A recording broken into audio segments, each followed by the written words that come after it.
Ya, halo followers, welcome back di Off the Record podcast dari Popo on the Radio, di mana kita akan membahas sesuatu hal secara lebih detail dibandingkan acara gue yang biasanya, yaitu Popo on the Radio. Dan hari ini kita akan ngebahas tentang One Piece live action ya, yang ada di Netflix. But gue gak akan ngasih review karena reviewnya udah banyak banget kan. Ini udah tayang dari minggu lalu, jadi gue akan ngebahas ini sih, perbedaan-perbedaan yang ada di antara live action One Piece sama anime maupun mangganya One Piece. Nah, sebelumnya gue mau ngasih tahu dulu kalau si One Piece ini sukses banget ya di Netflix. Bahkan menurut Netflix dan produsernya itu melebihi ekspektasinya mereka. Dan ini juga memecahkan rekornya Stranger Things sama Wednesday ya, menjadi serial yang di minggu pertama tayang itu mencapai posisi nomor 1 di 84 negara. Nah, rekor sebelumnya dipegang Wednesday sama Stranger Things dengan mencapai nomor 1 di 83 negara. Jadi ini satu negara lebih banyak. Dan gue sendiri udah nonton beres ya One Piece live action ini. Gue itu baca One Piece, nggak nonton animenya, tapi baca mangganya. Baca terakhir sampai Wano sih. Terus habis itu gue belum lanjut lagi karena gue modelnya tuh ngumpulin dulu sampai satu arc selesai, nah baru gue baca. Sampai satu arc selesai baru gue baca. Ya kalau kena spoiler dikit-dikit ya udahlah, gue anggap resiko ya, daripada gue bacanya nunggu per minggu. Belum kalau break kadang bisa 2-3 minggu sampai sebulan. Nah jadi gue mendingan nungguin sampai arc-nya selesai. Makanya gue sempat absen nggak baca One Piece bertahun-tahun tuh, soalnya Wano nggak selesai-selesai kan.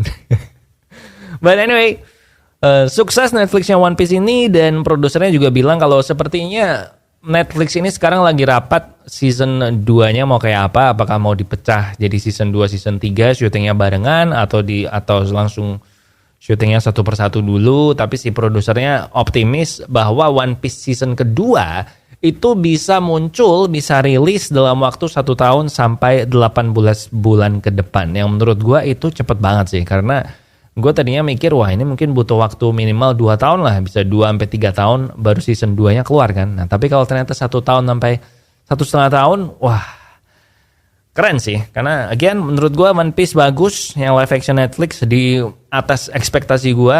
Dan menurut gue ya, kalau lu gak nonton One Piece anime atau gak baca mangganya One Piece, kayaknya lu malah bahkan lebih seneng deh dibandingkan kalau lu baca atau lu nonton. Bukan berarti kalau lu baca atau nonton anime lu nggak seneng ya, tapi kayaknya nilai kepuasannya lebih tinggi kalau lu nggak nonton atau nggak baca, karena bener-bener fresh kan. Sementara kalau lu baca, lu secara nggak sadar kadang akan ngebandingin nih, oh ini Luffy yang di komik kayak gini nih, oh ini karakter ini bukannya begitu. Nah kita akan bahas itu di Off the Record hari ini. Perbedaan apa aja dari Netflix live action One Piece ini dengan versi anime atau versi mangganya atau versi 2D-nya lah ya, biar gampang. Oke, gitu aja. So langsung aja kita mulai di Off the Record hari ini.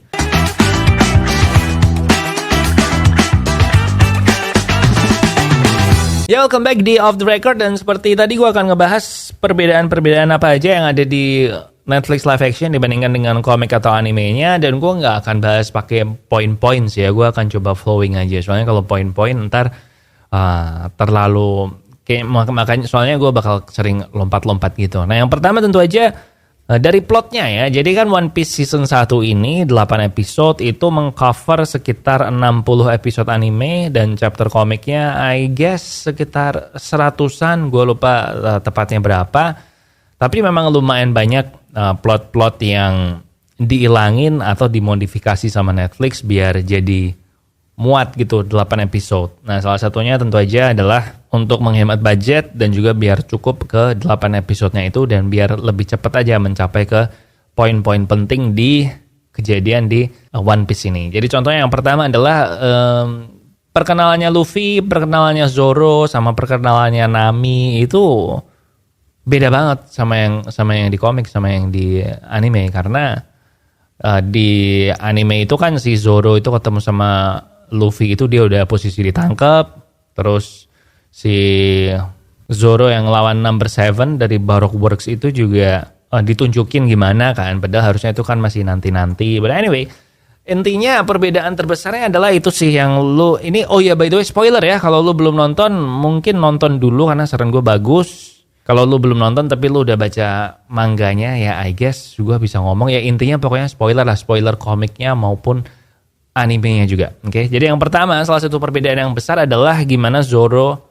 Jadi si Zoro ini kan berantem di bar nih di episode 1 apa 2 ya? Kayaknya 1 deh. Gue lupa episode berapa. Pokoknya di awal-awal kan waktu Zoro pertama ketemu Luffy ini kan dia berantem di bar. Dimana di barnya itu juga ada Luffy, ada Zoro, ada Kobe, sama ada Nami kan. Nah, tapi di animenya tuh sebenarnya nggak diliatin berantemnya di barnya itu. Jadi nggak diceritain kenapa kok Zoro ditangkap. Jadi kita taunya tuh si Zoro cerita sama Luffy, oh gue tuh gini. Nah terus yang ngebedakan lagi adalah ini sih, boss battle-nya atau boss fight-nya atau berantem sama musuh besarnya itu dipendekin. Kayak di season 1 ini kan musuhnya ada 3 ya yang bisa dibilang boss battle. Afida nggak gue hitung karena itu nggak boss battle lah, lebih ke mini boss. Jadi ada X-Hand, ada Buggy, sama ada Kuro kan. X-Hand itu yang si tangan kapak. Terus si Buggy itu tentu aja si badut, itu boss battle juga. Dan si Kuro juga boss battle kan. Dia yang leader of the Black Cat Pirates yang ada di rumahnya Kaya itu. Terus terakhir ada si Arlong, jadi bosnya ada 4. Nah, dicepetin sih berantem-berantemnya tuh nggak selama yang di komik atau yang di anime gitu. Kayak si Buggy juga ngalahinnya mirip sama yang di komik kan, dimana tangannya, badannya, terus segala macamnya tuh dimasukin ke peti, terus Buggy-nya cuma tinggal kepalanya aja. Nah itu dipercepat di Netflix, jadi nggak nyampe 1 episode berantem udah langsung selesai. Yang lawan Kuro juga tuh nggak nyampe 1 episode berantem juga udah langsung selesai.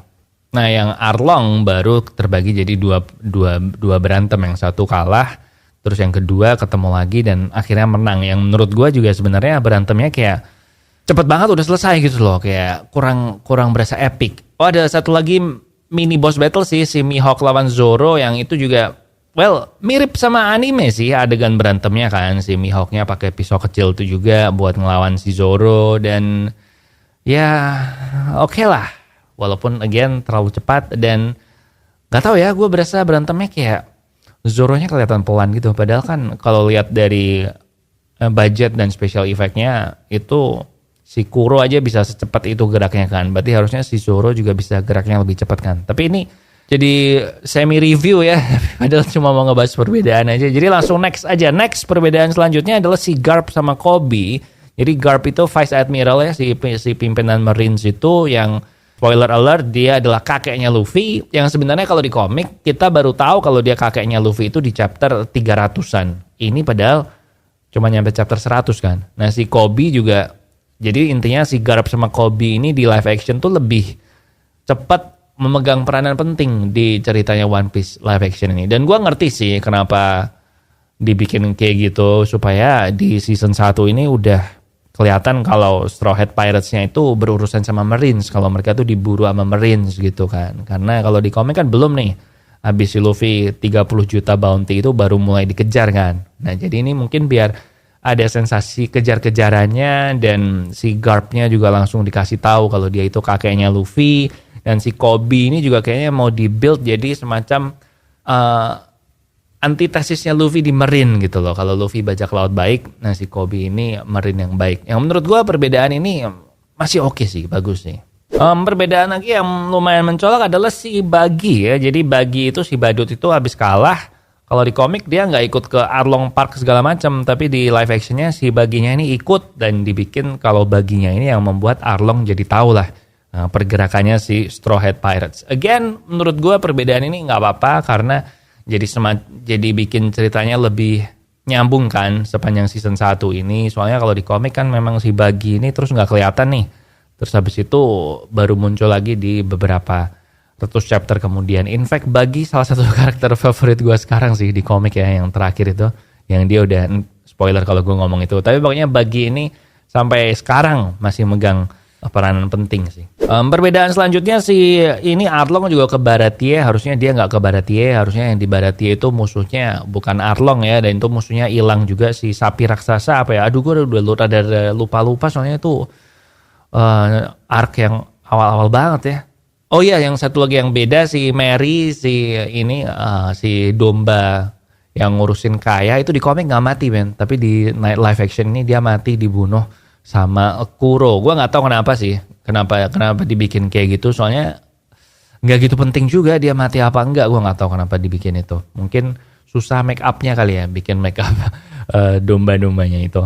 And apalagi ya? Oh ini terakhir, ini perbedaan pertama yang lu langsung notice sih kalau lu nonton animenya, yaitu waktu si Gold Roger, the King of the Pirates yang itu dieksekusi sama Marines, itu harusnya nggak ada Garp di situ waktu si Gold Roger-nya ini dieksekusi kan. Dan si Gold Roger-nya juga harusnya dipenggal kepalanya kan, bukan cuma ditusuk di punggung. And ada banyak macam-macam lah. Tapi intinya, gue pasti ada miss lagi ya perbedaan-perbedaan yang ada di situ. Tapi yang gue demen sih karena ini castingnya bagus banget sih. Gue nggak ada komplain sama yang di casting jadi Straw Hat Pirates-nya. Sedikit komplainnya mungkin soal Zoro ya, karena menurut gue Zoro di komik itu kan nggak so ganteng Zoro di live action ini kan. Tapi ya dia bagus sih sebenarnya. Cuman gue berasa sok ganteng aja, atau mungkin gue nggak suka kali ya kalau ada cowok ganteng. Iri kali ya. Tapi castingnya overall in all okay. Beberapa kurang gede. Arlong menurut gue kurang gede badannya, tapi ya udahlah bisa diterima. And si Garp juga kurang gede badannya. Si X-Hand juga kurang gede. Tapi ya nggak apa-apa sih. Jadi intinya apa po? Intinya perbedaan-perbedaannya ini memang lumayan banyak, dan kalau dicermatin dikit-dikit pasti akan tambah banyak lagi perbedaannya. But menurut gue perbedaannya itu perbedaan yang respectful sama source materialnya, which makes sense karena si Oda kan terlibat ya sama serial Netflix ini. Dia terlibat cukup kencang dan dia menyetujui semua perubahan yang dilakukan. So gue optimis sih. Gue sekalian review dikit ya, gue kasih nilai 8 One Piece live action karena beberapa bagian bisa lebih bagus, terutama battle-nya, tapi layak dapat season 2 dan semoga season 2 jadi lebih bagus daripada season yang pertama. And gue excited sih buat ngelihat perbedaan-perbedaan apa lagi nih sama komiknya, yang semoga perbedaannya bikin jadi lebih bagus. Oke, itu aja buat Off The Record hari ini. Thank you banget buat kamu yang udah nonton sampai selesai. Jangan lupa share sama teman-temanmu, and please consider subscribe channel ini buat ngebantu kita, and notification bell-nya juga di-enable. Oke? Di sini Popo Kusan. Thank you for watching and I'll see you and I see ya.